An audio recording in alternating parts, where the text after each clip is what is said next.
이번 시간은 사회 시간입니다. 우리가 배울 내용은 우리 국토의 자연 환경에 대해서 배워보도록 하겠습니다. 교과서 31쪽에서 38쪽 내용입니다. 다음으로 넘어가 볼게요. 교과서 31쪽 위쪽에 있는 지문입니다. 선생님이 읽어볼게요. 우리나라는 국토의 약 70%가 산지이다. 높고 험한 산은 대부분 북쪽과 동쪽에 많고 비교적 낮은 평야는 서쪽에 발달했다. 우리나라는 대체로 동쪽이 높고 서쪽이 낮은 지형, 동고서저라고 했었죠. 이러한 지형의 특징을 따라 큰 하천은 대부분 동쪽에서 서쪽으로 흘러간다. 하천 주변의 평야에는 농사지을 땅이 넓게 나타나며 사람이 많이 모여 사는 도시가 발달했다.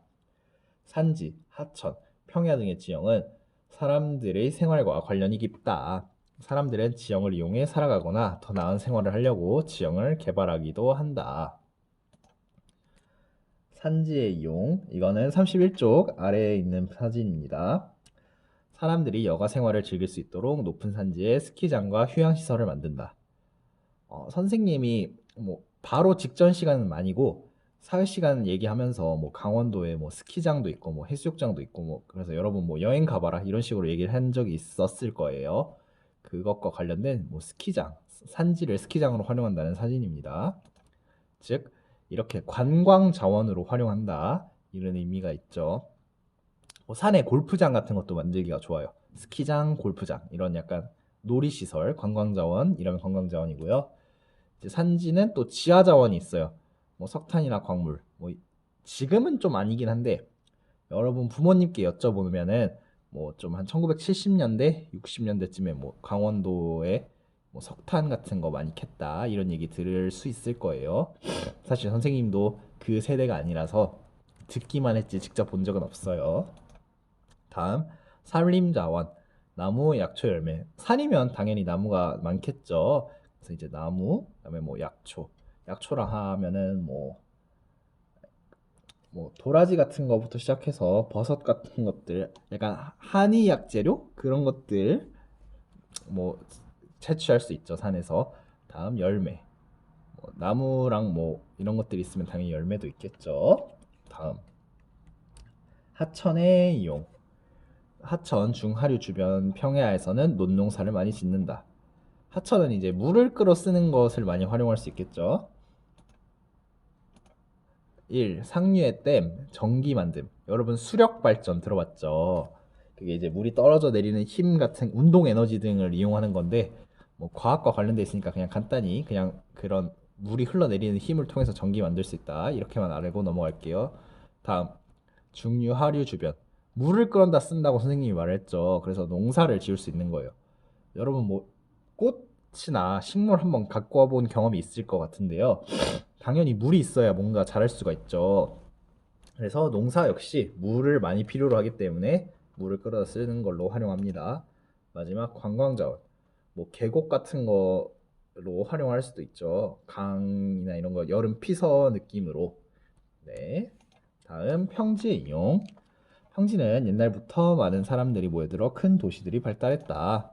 도시 발달. 네. 그다음에 이제 바닷가는 교통이나 자원, 그러니까 배가 들고 날고 할 수 있는 항국으로 활용을 할 수 있다. 이런 의미가 있죠. 다음 하천가는 논, 자원, 용수 이렇게 활용을 할 수 있습니다. 우리나라 해안의 모습. 서해. 이거는 교과서 32쪽입니다. 서해안. 충청남도 서산시. 지난 시간에 선생님이 말했던 것 같은데 갯벌 같은 거는 서해나 남해 쪽에 있다 했죠. 동해는 모래사장이에요. 그래서 갯벌이 발달했다. 밀물, 썰물 차이가 크다. 여러분 밀물, 썰물 알죠? 그 이제 물이 들어올 때랑 빠져나갈 때 그 차이가 크다. 조수 간만의 차가 크다 이렇게 표현을 하죠. 해저의 경사가 완만함. 네, 해저 그 바다 밑에 경사가 완만하대요. 그러니까 경사가 급하면 그때 말했듯이 기울기가 가파른 거고 완만하면은 가파르지 않은 거예요. 다음 동해 모습이에요. 동해안, 강원도 강릉시. 해안선이 단조로움, 거의 직선. 우리 이거 영토, 영해, 영공할 때 배웠죠. 동해안은 좀 직선 형태여가지고 그냥 거기서 바로 12해리 뭐 이렇게 잡는다 쳤었고, 그다음에 서해안 남해안은 해안선이 복잡해가지고 그 가장 외곽의 섬끼리 이어붙인 다음에 거기서부터 영해를 설정한다고 했었죠. 다음 모래사장이 넓고 해수욕장이 발달한다. 이렇게 발달해 있다 이렇게 있죠. 다음 이제 이것도 역시 32쪽 아래 모습이고요. 우리나라 해안의 모습 남해안 경상남도 통영시 섬이 많이 흩어져 있음. 뭐 이거는 서해 남해 공통점입니다. 다도해 마늘 다자 한자예요. 이거 마늘 다자 섬 도자 바다 해자. 그러니까 많다 섬이 바다에. 직역하면 이렇게 해석할 수 있겠죠. 해안선 탐구하기 교과서 33쪽 내용입니다. 첫 번째 과제 나갑니다. 동해안, 서해안, 남해안의 해안선 모습은 어떻게 다르며 각각의 특징은 무엇일까요? 교과서 그냥 33쪽 채워서 사진 찍어서 올리면 될 것 같아요. 뭐 근데 선생님이 방금 다 얘기해가지고 뭐 여러분들이 생각하기에 뭐 좀 더 특징 있으면은 적으면은 선생님이 숙제 검사하면서 좀 인상 깊을 것 같아요. 선생님이 숙제 검사하다 보면은 뭐 그냥 잘했어요 했다는 거는 그냥 무난하게 했다 이런 의미예요. 그다음에 이제 만약에 여러분들이 특색 있게 과제를 엄청 잘했으면은 선생님 멘트가 조금씩 다른 거를 여러분들이 경험을 해봤을 거라고 생각해요. 다음은 교과서 34쪽입니다. 해안 지형의 차이에 따른 다양한 생활 모습. 해안은 바다와 맞닿은 육지 부분으로 경치가 아름다운 곳이 많아 사람들이 즐겨 찾는다. 동해안에는 길게 뻗은 모래사장이 펼쳐진 곳이 많아 여름이 되면 해수욕을 즐기려고 관광객이 몰려든다. 서해안은 밀물과 썰물의 차가 커서 갯벌이 발달했다. 사람들은 갯벌에서 해산물이나 소금을 채취하기도 하고 갯벌을 간척해 농경지나 공업용지로 사용하기도 한다. 남해안은 물이 깨끗하고 파도가 잔잔해 김, 조개류 등의 양식업이 발달했다. 해안 지역은 배를 이용하여 다른 곳으로 이동하기 편리해 항구 도시나 공업 도시가 발달했다. 우선 좀 짚고 넘어갈게요. 뭐 일단 첫 번째 줄은 큰 의미 없죠. 해안은 바다가 맞닿은 부분으로 뭐 해안의 정의 같은 거예요. 육지 부분으로 경치가 아름다운 곳이 많아 사람들이 즐겨 찾는다. 그다음에 이제 각 해안의 특징 간단하게 나와요. 동해안에는 뭐 길게 뻗은 모래사장이 많아서 뭐 해수욕 즐기려고 관광객. 서해안은 뭐 갯벌 발달. 그래서 뭐 식자재를 얻기도 하고 간척 보세요. 바다나 호수의 일부를 뚝으로 막고 그 자리를 흙으로 메꿔 육지로 만드는 것. 간척이란 게 옛날에는 상상도 못했을 건데 요즘 현대사회에서 하는 거거든요. 간척을 하면은 국토가 넓어집니다. 어떤 식으로 간척을 하는 거냐면 인천 쪽에서 많이 하거든요, 여러분. 그 바다가 있었다고 쳐봅시다. 잠깐 선생님이 그림판을 통해서 설명을 해볼게요. 그림판. 네, 그림판이 있죠. 뭐 그려볼게요. 그냥 대충 그리는 거예요. 뭐 대한민국 뭐 이렇게 있다고 칩시다. 근데 이제 여기가 이 선까지가 국토고 선 밖은 그러면 원래 바다잖아요. 선생님이 뭐 1초 만에 그리느라 좀 대충 그린 거 이해해 주세요. 근데 이제 여기에 흙으로 덮어 바다를.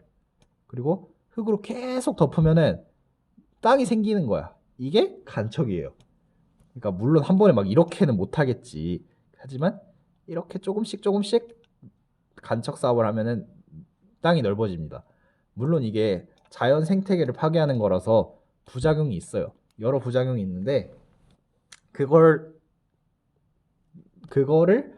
부작용을 감수하더라도 나라의 땅이 넓어지는 것 자체가 많은 메리트가 있기 때문에 선생님은 일단 좋다고 생각해요. 하지만 말했듯이 서해에는 이렇게 갯벌이나 뭐 그런 게 있어서 해산물이나 소금 채취하기도 하는데 그런 자연 생태계를 파괴해서 생기는 부작용도 있는데 여러분들이 좀 더 궁금하면은 찾아보도록 하세요. 그래서 이렇다. 뭐 남해안 특징, 물이 깨끗하고 파도 잔잔해, 뭐 김조개류, 양식목 발달했다. 해안 지역은 배를 이용하여 다른 곳을 이동하기 편리해 항구 도시나 공업 도시가 발달했다. 아까 교과서 31쪽에 있던 내용 뭐 그냥 글로 푼 것 같아요. 34쪽에서. 해안 지형 차이에 따른 다양한 생활 모습. 교과서 34쪽 아래 부분입니다. 서해안의 염전. 그 갯벌 쪽에서 소금 얻을 수 있다 했죠. 그래서 염전이에요. 그러니까 이게 바닷물 쭉 긁어 모아가지고 햇볕에 쫙 물이 증발하면은 소금만 남는 그런 원리를 이용한 거죠. 다음 동해안의 해수욕장. 뭐 모래사장 있어서 해수욕 발달한다고 말을 수없이 했어요.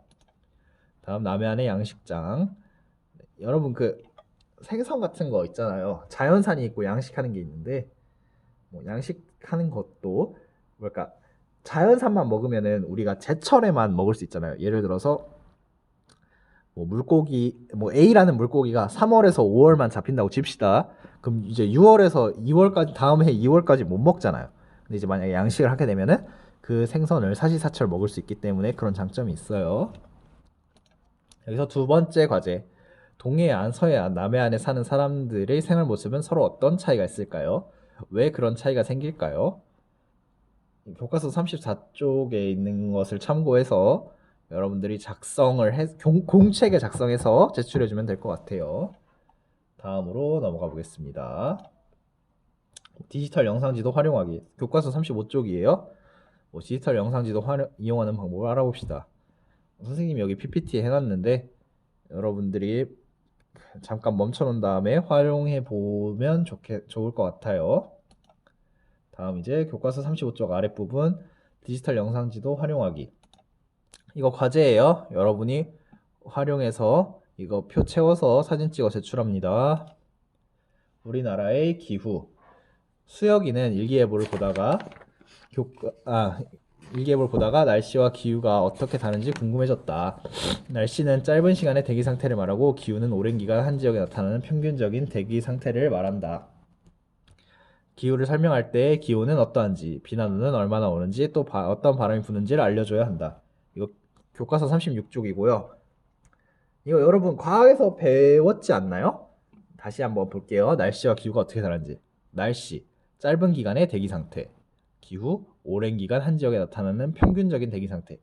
그러니까 날씨는 하루하루의 그 일시적인 변동 같은 거고, 기후는 뭐 3개월, 그러니까 꼭 3개월이 기준이라는 건 아니에요. 그러니까 날씨가 하루라고 치면은 기후는 뭐 한 달의 느낌, 그런 느낌인 거죠. 기후를 설명할 때는 기온은 어떠한지, 비나누는 얼마나 오는지, 어떤 바람이 부는지 알려줘야 한다. 여러분 일기예보 많이 보나요? 일기예보 같은 거에 뭐 북태평양 기단이 오고 있습니다. 뭐 아니면은 이제 그날그날의 날씨는 뭐 오늘은 뭐 비가 올 강수 확률이 뭐 30%입니다. 뭐 이렇게 말을 하는데 이제 기후 같은 경우에는 이제 뭐 예시를 들어볼게요. 우리나라의 기후를 생각해 봅시다. 여름에 덥고 습하죠. 이거를 고온, 다습 이렇게 표현을 해요. 온도가 높고 습도가 많다. 고온, 다습 이렇게 표현을 하고요. 그 다음에 방금 카메라가 흔들려가지고 선생님이 급하게 잡았었어요. 그 다음에 이제 뭐 겨울 되면은 춥고 건조하죠. 그래서 한랭 건조. 우리나라의 기후를 이제 대표적으로 표현하면 그런 식으로 할 수 있어요. 과제 4가 날씨와 기후의 차이인데 이거 과제 4는 안 해도 됩니다. 선생님이 그냥 설명을 다 해버렸네요. 이거 교과서 36쪽 내용이에요. 그림. 여기는 춥고 눈이 많이 내려. 내가 사는 곳은 비가 적게 오고 더워. 이거는 뭐 약간 북쪽 극지방 느낌이고 이거는 약간 중동 느낌이죠. 이곳에는 봄, 여름, 가을, 겨울 사계절이 있어. 우리나라를 말하는 것 같은데 점점 이제 지구 온난화 같은 걸로 인해서 선생님 생각에는 사계절이 이제 뚜렷하지 않은 것 같아요. 여러분도 약간 느끼고 있지 않아요? 3월까지 아니 4월 초반까지 엄청 추웠어. 그래서 막 4월까지 패딩 입고 다니는 사람들도 있었죠. 그다음에 이제 5월인데 너무 더워. 그래서 선생님 생각하기에 봄과 가을이 점점 사라지고 있어요. 이제 교과서 37쪽입니다. 우리나라는 중위도의 위치에 사계절이 나타나며 계절별로 기온의 차이가 크다. 여름엔 덥고 비가 많이 오며 겨울에는 춥고 눈이 내린다. 봄과 가을은 온화하며 여름과 겨울보다 기간이 짧다. 우리나라는 계절에 따라 불어오는 바람이 다르다. 여름에는 남동쪽에서 덥고 습한 바람이 불어오고 겨울에는 북서쪽에서 차갑고 건조한 바람이 불어온다. 중위도에 대한 설명이에요. 고위도와 저위도와 공위도의 중간으로 대략 위도 20도에서 50도를 말함.